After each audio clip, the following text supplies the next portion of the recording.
So I would like to echo what Ashok said. We can move much smarter. We can be much more efficient. We have to bring the investment community up to date and make it good and prudent for them to invest in these technologies too, and that's an educational effort in and of itself.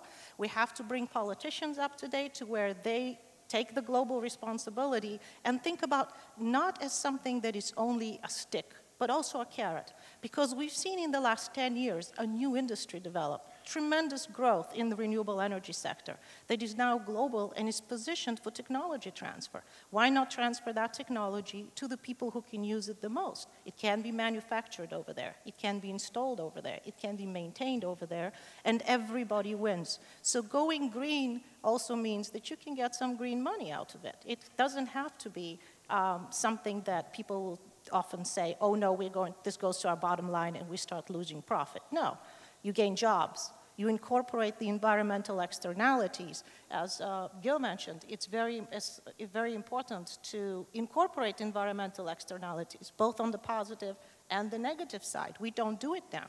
If you have a coal-based economy, who takes the risk for asthma or for increased healthcare costs? Or if you have a transportation sector that is not going into the electricity or into cleaner fuels, who absorbs that additional cost? Values have to be placed where the problem lies. And then I think we will see a transition. And if I might just add, very important to address the transportation sector too. And sometimes what we see in large industry is, 2 steps forward, 1 step back, or you do the sideways shuffle. The example of the electric cars. Electric cars were a very good solution. Electric cars were something that was incentivized because incentives were taken away, the market crashed.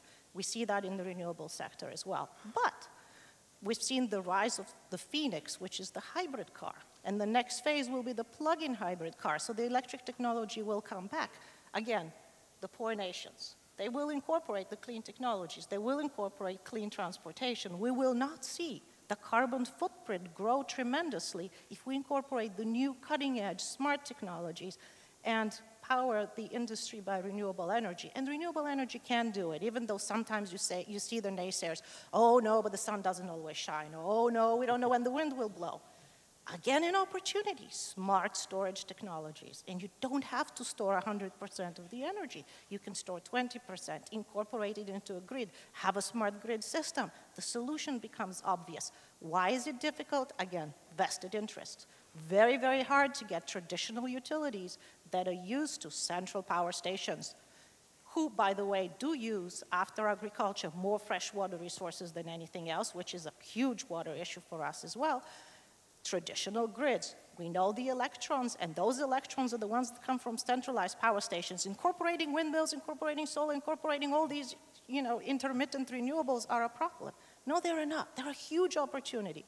And once the utilities start realizing that, once politicians start realizing this is jobs, once the global community starts realizing this is our solution for bringing everybody out of poverty and lifting us up, once industry and economies realize, hey, we can make money doing this, because if we go forward with innovation and we know that the plug is not going to be pulled from under our feet, again, everybody wins, and it can't happen. In some ways, it's begun to happen with renewable technology already, and I think one fascinating figure that I heard just a few months ago is that we often hear about China building 2 coal-fired power stations a week or something. That is, in fact, I think the statistic now is 1 megawatt of wind power is added to China's grid every day of the year at the moment. So I think both in the more developed economies, such as the US and Europe, we have seen in wind power, increasingly also with others.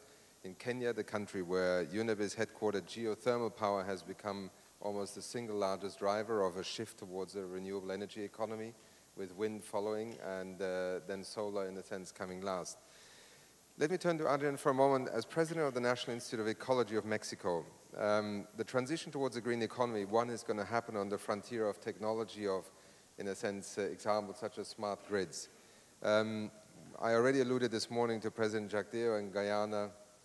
You will be hosting in Mexico the climate conference in Cancun this November, December.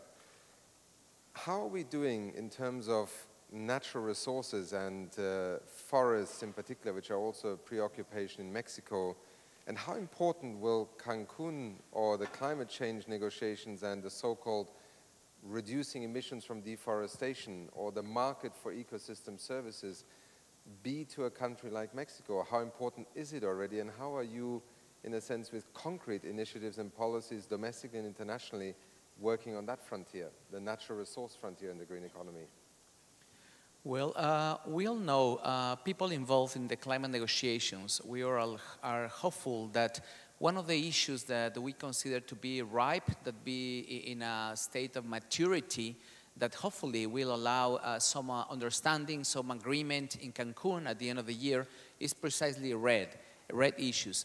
And I hope that all the major countries in the world that have been playing an active role in looking at what kind of alternatives, what kind of options might be feasible and might accommodate simultaneously the protection of the forest for avoiding releasing more carbon into the atmosphere, but also, as you mentioned earlier today, the forests are usually places where we have huge biodiversity, an issue that has been overseen for a long time, and also, of course, the whole issue of development.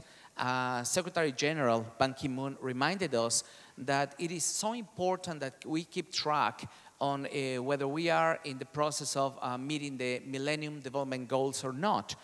And this is the kind of issues, avoid the deforestation, that if we get it right, we will have multiple benefits at the same time. Perhaps more important, social benefits, again, in rural areas, people that live where the main natural resources are, will have an opportunity to be recognized for keeping the forest intact, for providing the so-called environmental services that in the past were overseen. And now we recognize that we keep the forest, then we keep the biodiversity, we keep the richness from the genetic point of view.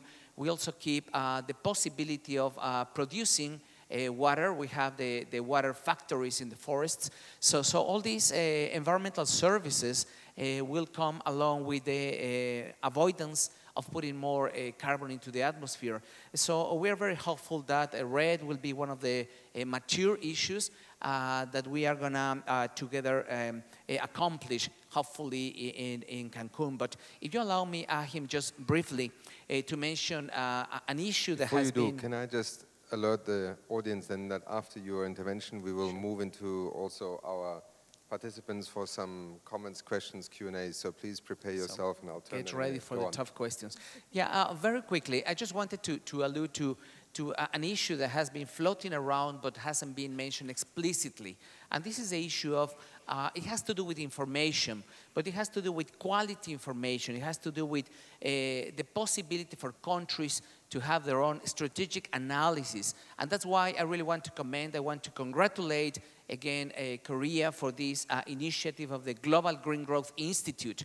We know that when you are able to do some comprehensive analysis and look at the cost, the real cost and the externalities and the benefits that are associated with a number of mitigation but also adaptation policies, then you're in a better position to inform the business sector, but especially to inform with quality analysis the policymakers, to educate the policymakers, to show what are the things that make sense, what are the really cost-effective ways to move forward, what are the things that, as you said, Achim, are able to create jobs and at the same time to benefit the environment. So Mexico is looking closely at these efforts from Korea. We want to strengthen our institutional capacity to do the right analysis, to build our low carbon growth plans, to look at our abatement cost curves, but also to look at the mitigation and adaptation opportunities